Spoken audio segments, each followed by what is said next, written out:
Good morning, good afternoon and good evening everybody, and welcome back to the channel and welcome back to a brand new series. The first time I've ever done this, and it is a Build a Nation series, and we are going with little old Northern Ireland. Now Northern Ireland in the domestic league rankings are ranked around about 44, 45, and when I was sort of tossing things up a little bit and which country to go for, which league to go for, I was thinking more Eastern Europe, but then I was looking at their ranking structures, and the Eastern European leagues are all around sort of the 20s-ish. I didn't quite realise how low down Northern Ireland's league was, not only sort of their international side, very low in the rankings, but their domestic league side, domestic leagues like the Premier League is the top ranking one. The the league here, which is known as the Sports Direct Premiership in Northern Ireland, is ranked 44th, I believe. If we can have a look at this, if I can find it. Let's see. No, not past positions. Profile. I can't remember where the hell it is now, to be fair. Oh, hang on. No, sorry, not 44th. I'm telling a complete utter lie. I think that might be actually their international ranking. They are ranked 88th behind ahead of the Croatian 4th league, but behind the Slovakian 2nd division, which, when you look at the competition reputation, the Prem, La Liga, Bundesliga, Serie A and Ligue 1 are in the top 5. But you keep going down, which just keeps going and keeps going and keeps going. There we are, Sports Direct Premiership, behind the Finnish 1st Division, the Romanian 2nd League. So I thought this was prime opportunity to build this league up and to get the ranking moving on up and maybe start improving the league overall.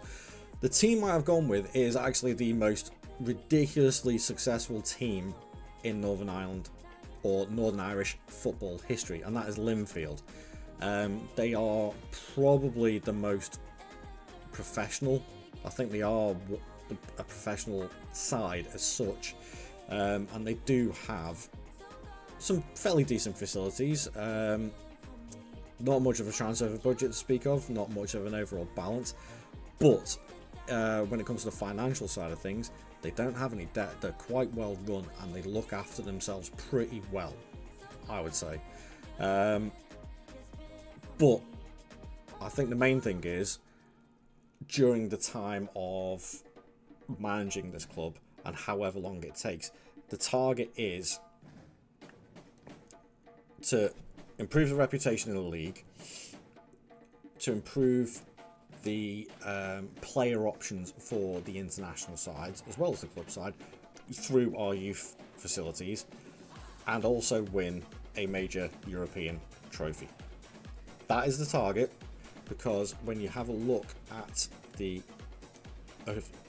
ridiculous amount of trophies, I mean, I have no idea what half these competitions are, but the main ones in Northern Ireland are obviously the Premier League, and this is like their version of the FA Cup, I believe.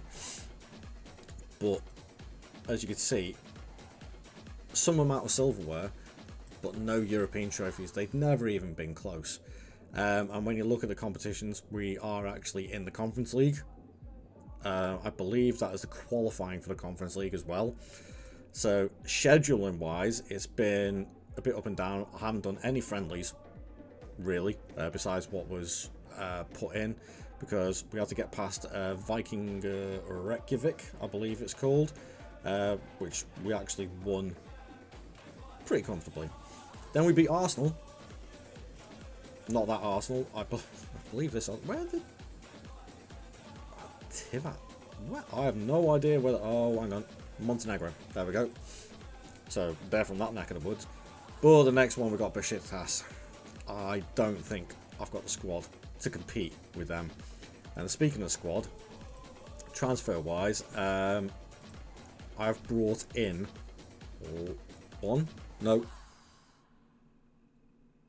two players of these are my own.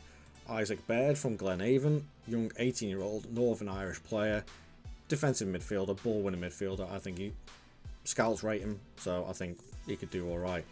And an attacking option in Lars Hutton, who, yeah, he's on a decline, but then again, this is Northern Ireland. We don't have a plethora of options of decent players to bring in, and overall, I thought technically and especially mentally, he's fairly decent.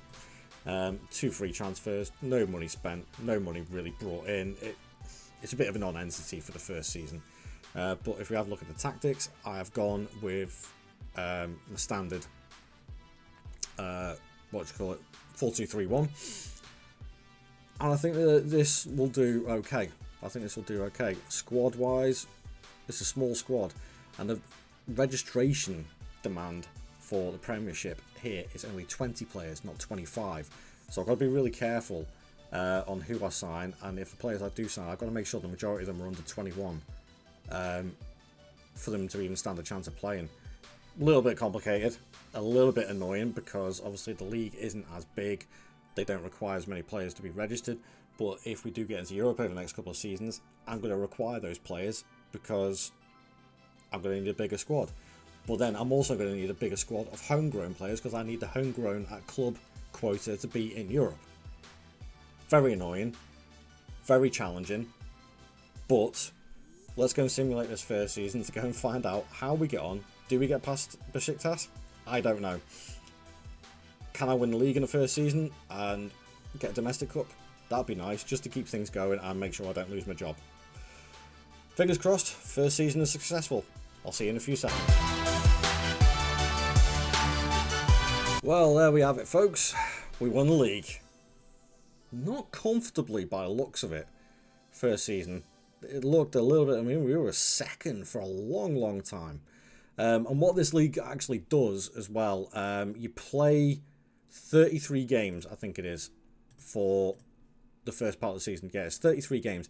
And then after those 33 games, it gets split into these two. So you get like the relegation group, and then you get the European and the Champions group. And actually, we were second for a very long time until we got to this stage where we had to play the other 5 teams one more time to see who comes out on top. And as you see, it was fairly close between Glentour and Coleraine and Linfield. But we won it. That's another league title. I think. Hang on. Let's have a look at the history, competitions, no, overview. Number 56. I mean, it's ridiculous. It's like Celtic winning the Scottish League all the time. But did we win anything else? Yes, we did. We done a domestic treble. And look at this. We did actually get past Besiktas, but got knocked out by Dynamo Kiev. That's kind of good, actually. It would have been quite nice to get in the Conference League.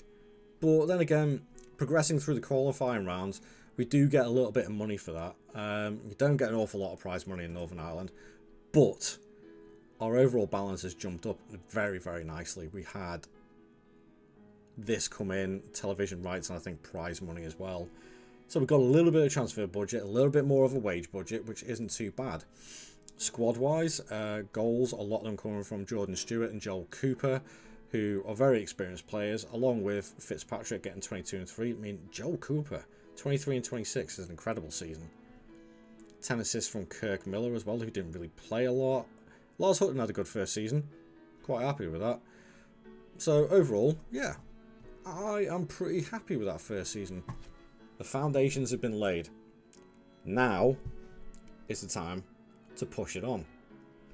Thank you very much for watching. I'm hoping that you stuck to the end of this. Please leave a like on the video and subscribe to the channel if you're not already. I'm trying very, very hard to push this channel into the triple figures now of subscribers, should I say. Tune in for episode number 2 to see how we get on. This could take a while. I'm not going to lie about that. This could take a while, but I think it's going to be a very enjoyable series. So, I'll see you in the next episode. Ta-ra.